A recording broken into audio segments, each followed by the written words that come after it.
The calls coming from Shadow Tree Lane. It's Friday night, and Dolores Del Monte is in the middle of hour 60 of the work week at the call center. She's a 911 operator, and while she enjoys her job and finds it rewarding, there have been days throughout her 10 years that have stuck with her. Rough days, to be honest. Certain calls, certain voices that haunt her, not knowing what happened after the call hung up. Were they alive? Were they dead? And sadly, in some cases, she did find out what had happened. It truly can be a grueling job, with its ups and downs, and the downs can be especially tough, taking a mental toll on one's emotions, as many current and former dispatchers can attest to. Over the past year, however, Dolores has been plagued with a rash of calls that have almost driven her to the brink. They have given her nightmares, put first responders she has sent to the call in danger, and has given her superiors pause and questioning her abilities to continue to perform in an adequate fashion. The eerie part about all of this, some might say even spooky, is that this particular string of calls and incidences have all come from the same home. It started a year ago tonight, Halloween Eve. Dolores had already been on shift for hours and was beginning to get tired when she received the call. 3425 Shadow Tree Lane was the address. A woman was on the other line, frantic, almost sounding like she was fighting for her life. Dolores quickly sprung into action, asking her name, location, and what the problem was. Cool, calm, and collected, like the grizzled dispatch veteran she was, the woman on the other line kept screaming, repeatedly saying, "He's going to kill me. Please send help." She was finally able to get the woman's name, which was Clara, and she told her to hide and that help was on the way. Clara said she had locked herself in the bathroom and that the man was outside the door trying to get in. Dolores told her to stay put, that help was almost there. About 2 minutes before police arrived at the scene, Dolores heard the door being broken down. Loud thuds and cracks could be heard in the background as an axe was destroying the door. Then a deafening, blood-curdling scream from Clara rang out. Then the call went dead. Nothing but silence. Dolores urgently told the first responders to hurry. They said they had just arrived and were approaching the front door. Dolores could hear them kick the front door open, and when they entered, all she heard were their confused reactions. One officer could be heard saying, "What the hell is going on here?" The other asked Dolores, where was the caller calling from? What room?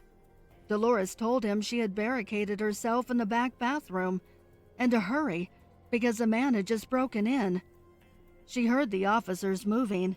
They shouted, "Police, come out with your hands up. Put any weapons on the ground and put your hands behind your head." Then silence. It seemed like the silence lasted forever. It was broken by one of the officers asking if the address was correct. The other officer in the background could be heard saying, "What the hell is this? Some kind of Halloween prank?" Dolores said, "Yes, the address was correct. And if they had found Clara."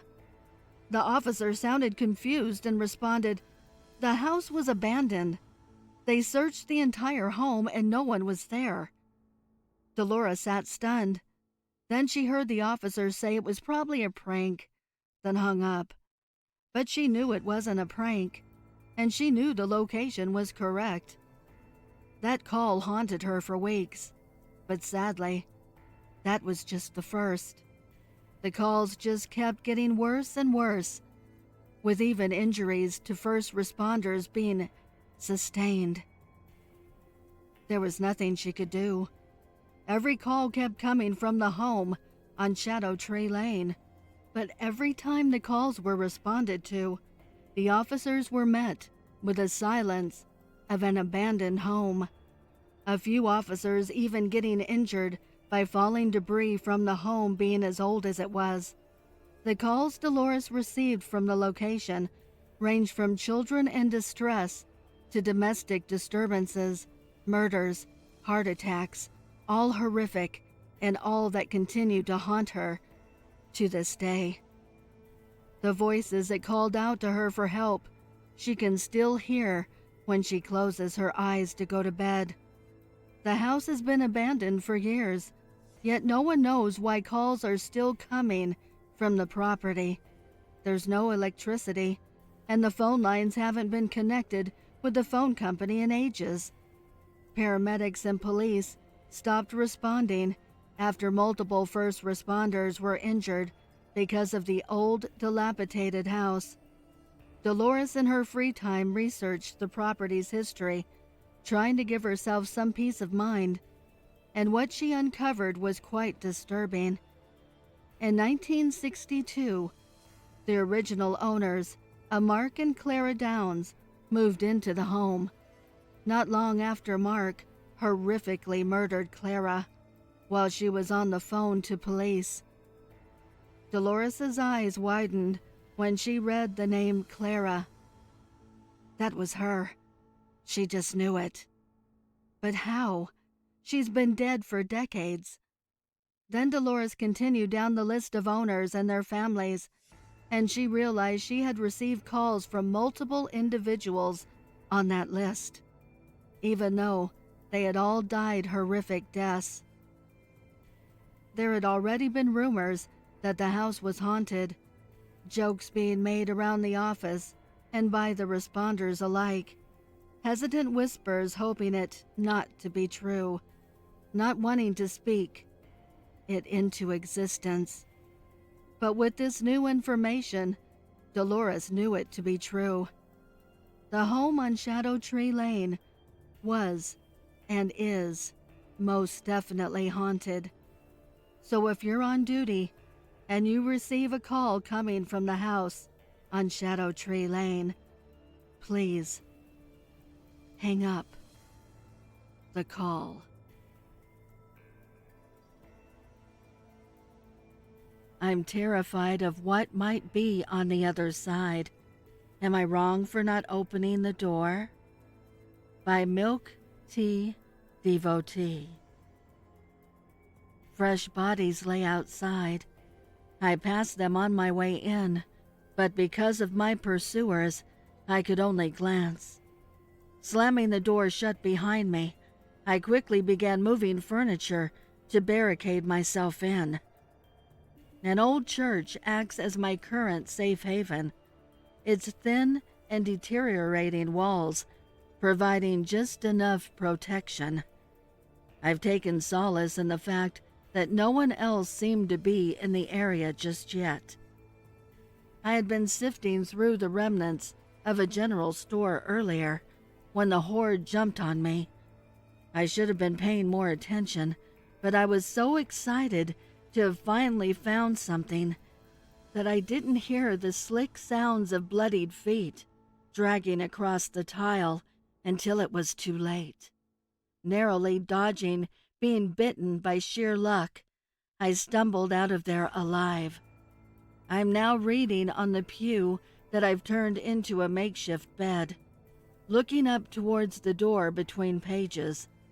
It takes up space I could be using for supplies, but these books are like gold when you've got nothing else to distract yourself with. I couldn't think over the wailing of the mob at first, the sounds of them pushing their bodies against each other and flailing. Fiercely determined as they were, I knew they couldn't reach me in here. Something heavy drags against the door. Then the sound of someone scratching deeply into the wood. It runs its nails up and down the grain with increasing speed.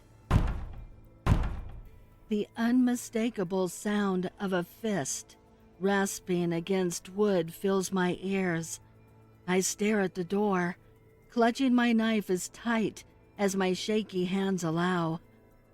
It continues faintly, with no discernible rhythm, like the thuds from the creatures bumping into each other that I've grown so accustomed to. Help! I stand shakily, inching closer. It's been so long since I've heard another person's voice that sometimes my mind plays tricks on me. This isn't real. I know it isn't. Please, I know you're in there. Please, just open the door. The voice strained barely above a hushed whisper, coded in desperation. They're everywhere. I don't respond. I can't. Backing myself into a far corner of the room, I try to control my breathing. Why is my brain trying to trick me to go out there? I hear a crowd quickly forming around my hideaway. Strings of frantic pleading leaking beneath the door and into the room, overwhelming my ears. Sickeningly wet crunches and the sound of bodies falling to the ground muffled the voice until it stopped midway through an agonizing scream. Only soft chewing and groaning await me on the other side. Soft beams of light shine through the magnificent stained glass above me. Morning. I begin stripping down my barricade, readying myself to greet the outside world once more. Hand on the doorknob, I shove it open at last. The grass below is stained crimson. A trail of smeared footprints drag off into the distance. It Called to Me by Pepperidge Farm remembers. The door was an impossibility. My mother said that it had been there since she was a little girl, and that her mother had told her the same thing when Mom was my age. But if either of them was to be believed, then it had been residing in our family's woods, unblemished, for at least 80 years. Probably even longer, as Grandma didn't know its origins when I asked her about it. Yet, it didn't make sense. Everything else had collapsed around it. There were remnants of old stone walls that had once supported a modest single-room cabin, of which the door was clearly the front entrance. However, encompassed in a thin frame, the door stood as tall as it likely did the day it was first installed. And, what's more, there was no hint of decay on it, no moss growth taking it over, no rot splintering the wood, or rust on the iron hinges. It was pristine, undamaged, undaunted, and inexplicably securely locked, the key long since lost. Mom and Grandma told me to leave it alone, that it was just a door in the woods. But something about it drew me in, something intangible, something unspoken, and more than anything, I wanted to open it. To anyone else, it would have appeared that there was no point in doing so, as the walls around the door were only a few inches tall, and one could easily see there was nothing behind it but dirt and leaves. But for some reason, I was compelled. It called to me, invading my waking dreams and haunted slumber, restlessly pouring visions through my mind. And in one of these, I was shown the location for a cave on the property where a key was stashed in a natural alcove. I didn't question how the visions came to me, nor why my innocent curiosity with the door had blossomed into a full-blown obsession. But soon, I found myself standing in front of it with an ancient hand-forged key gripped tightly in my fingers. And, sliding it into the lock, I turned it to the left, producing a satisfyingly solid clunk that informed me I had succeeded. Gingerly, I pushed on the antique wood and was shocked to find a hallway behind it. Pitch dark, but for a bright light at the end, it looked like I'd opened a door into a train tunnel. I thought it was empty at first, but then I noticed a figure growing larger by the second. I realized it was moving towards me. An elderly woman, creeping carefully forward, cackling with ruthless mirth. And there was something terrible about her. She radiated hatred. She effused evil. I snapped out of whatever trance I'd been in that led me to open the door and desperately tried to slam it shut, but it wouldn't move. And when I felt her cold, loveless hand upon mine, she wheezed out a few ominous words. "Thank you for releasing me." Seance by GermanPyro. So you have to light the candle after you turn off the lights. Otherwise it won't work. Yeah, Katie, I know, Andy whispered huffily. Then get in there, Katie said, shoving Andy towards the bathroom. All right already. God. Andy walked inside and closed the door, ignoring the giggles of the girls outside. She shook her head and walked over to the sink. This was so dumb. She didn't even want to be here, but her mom and Katie's were close friends, so she always had to accept whatever birthday or slumber party invitation Katie was forced to extend. And now here she was, at yet another sleepover, playing Katie's newest obsession, summoning the Shadow Man. Andy wasn't sure what the difference was between the Shadow Man, Candy Man, or any other spirit summoned through a mirror.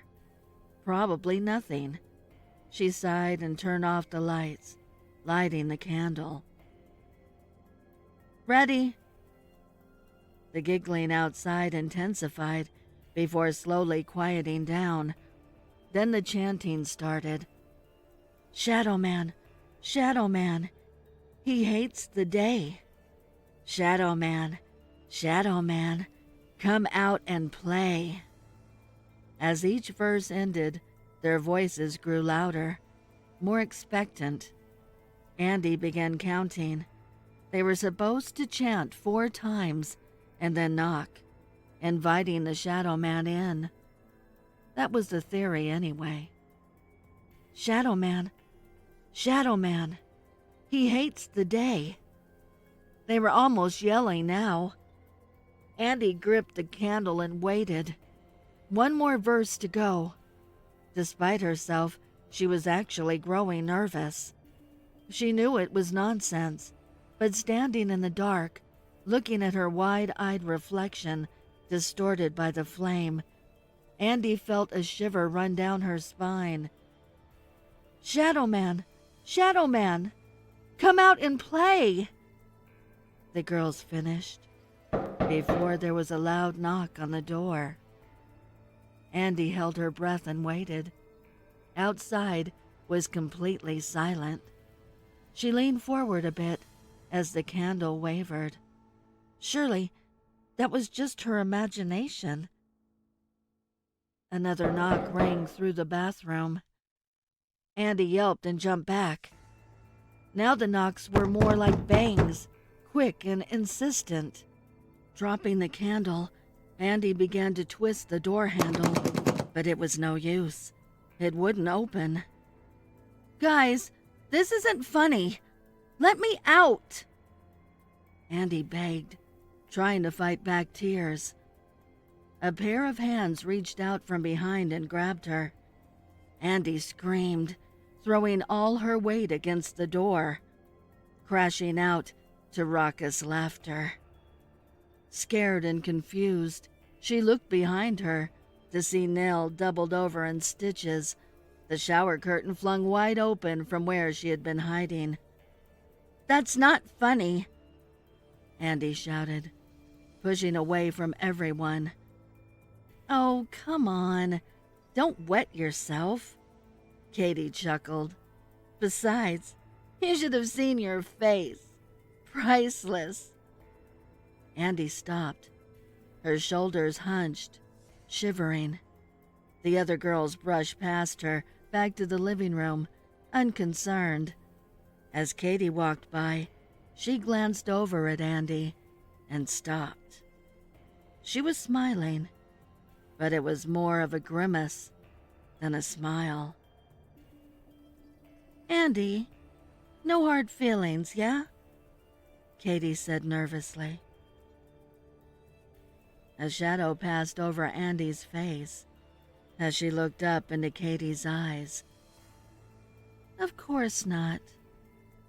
Now come on. Let's go play." The Devil Wrecked My Date Night by PenguinParallelogram. Things hadn't been going so good between Dave and me lately. We could try all we liked to blame it on work, stress, and other worries in life. But in the end, we both had to admit we just hadn't been putting the effort into our relationship to keep it exciting. I knew things had to change, but what I didn't expect was that our efforts to improve things would be interrupted by the turn of a card, which would reveal the devil himself. Dave and I decided we needed a date night. There was a carnival in town, and neither of us had been to one since we were kids. It was just the kind of casual fun we used to enjoy so much together, and we decided we would pay it a visit. After some cotton candy, a roller coaster ride, and some slightly creepy clowns, I decided I wanted my fortune told. Dave was on his best behavior and managed to stop himself from giving the eye roll I knew he was holding back. He didn't believe anyone could see into the future. I knew he thought it was all nonsense. So I was surprised and relieved when he simply smiled and followed me into the tent. The woman at the table told fortunes with tarot cards. As she flipped one card over after another, I could see Dave getting bored. He had picked up a small locket in the shape of a pentagram circling a goat's head that had been lying on a side table and was fidgeting with it restlessly. As the old lady turned the final card over, Dave snapped the locket by mistake. The woman looked horrified.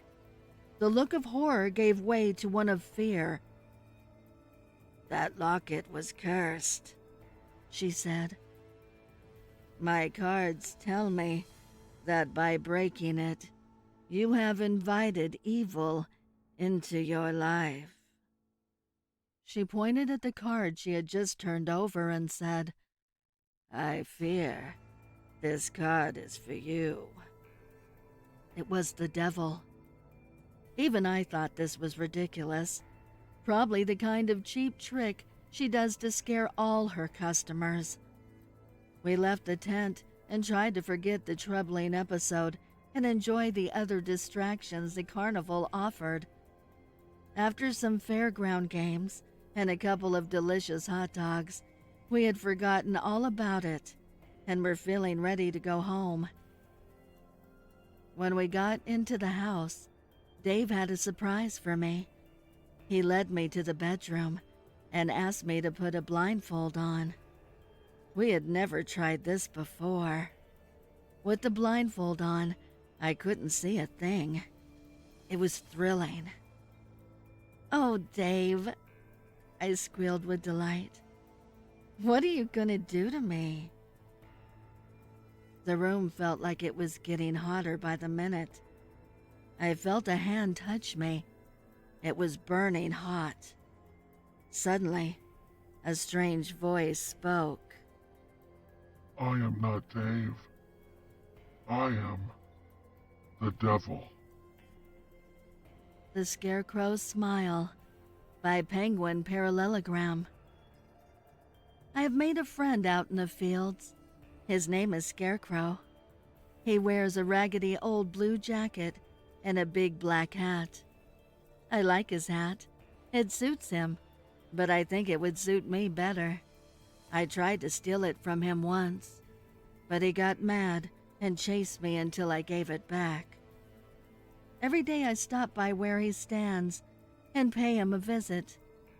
He tells me about all the birds he has seen. Sparrows are his favorite because they are small and easy to scare. I once saw him kill an eagle, but that stupid bird had made the mistake of landing too close to him. You would think a man made of straw would be too slow to do a thing like that, but Scarecrow can be quite fast when he wants to be. I asked Bobby Black from the next farm over if he spoke to his Scarecrow. He looked at me like I was crazy. He was the stupid one, though. I invited him to come over and talk to my Scarecrow. When we went to where Scarecrow usually stood, he wasn't there. Bobby started laughing at me and saying I was a loony. I told him I was no loony, and that Scarecrow must be off chasing crows in the corn. "We should go look for him," I said. When we found him, he was standing in another field. He had a scythe in his hand. That was odd. He had never had a scythe before. "Scarecrow, you silly Billy, where did you get that scythe from?" I asked. He didn't answer, just smiled his big old dumb smile at me. I hated it when he did this. Sometimes he wouldn't answer my questions.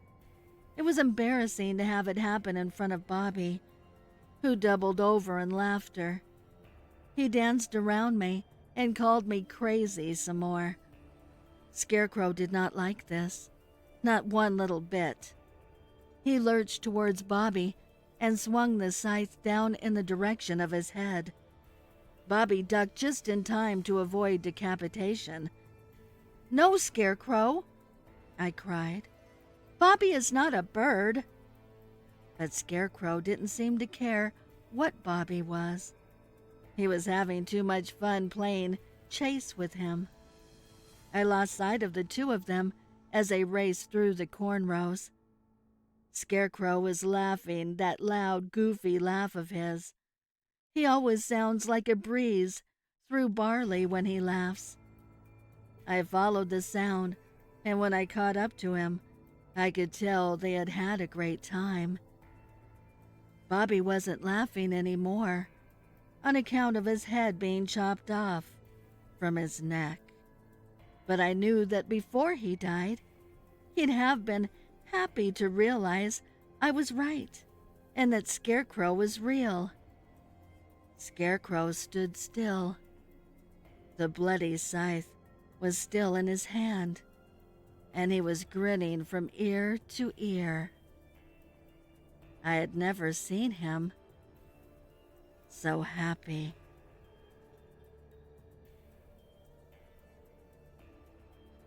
In December, my area in Texas experienced some serious floodwaters. I know several people who lost their lives or came close to it. The floodwaters hit quickly, and to say that we aren't built for that is a bit of an understatement. My family did fine. We weren't out on the roads, which seemed to be the most dangerous place to be. Some damage to the outside of our house, some trees nearby caused some issues for a few days, but that was the worst of it. But it wasn't the weirdest of it. I can't explain what happened the morning after the worst of the floods, but I'm going to try to relay it. We were sort of trapped in our neighborhood for a couple of days due to downed trees and a flooded road. So during that time, we just went around with our other neighbors helping anyone who needed it. The second morning, the water had mostly receded, leaving behind the kind of mud that sucks your boots in when you try to walk. My husband and I were making rounds with two other neighbors when we reached the last row of houses on the far side of the loop, a stretch of homes that backed up against the thick of the woods.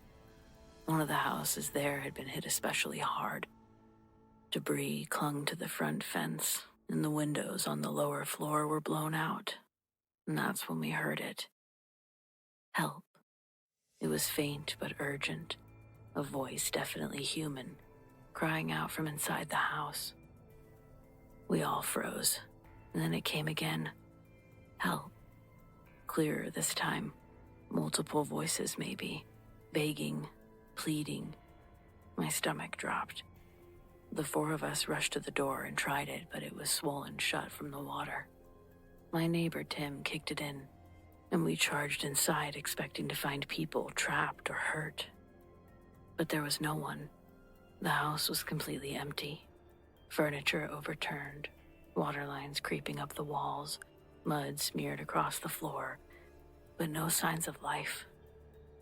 We split up, calling out, checking closets and the upstairs rooms.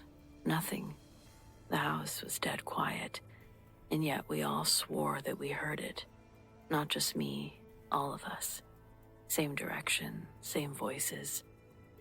We regrouped in the living room, rattled and confused. Tim made a sort of nervous joke about sound bouncing in weird ways after a flood, but none of us really believed it. Not the way that voice had sounded so close, so desperate. I still think about that morning, about that house, about what we heard, and why, when we broke in to save them, there was nothing.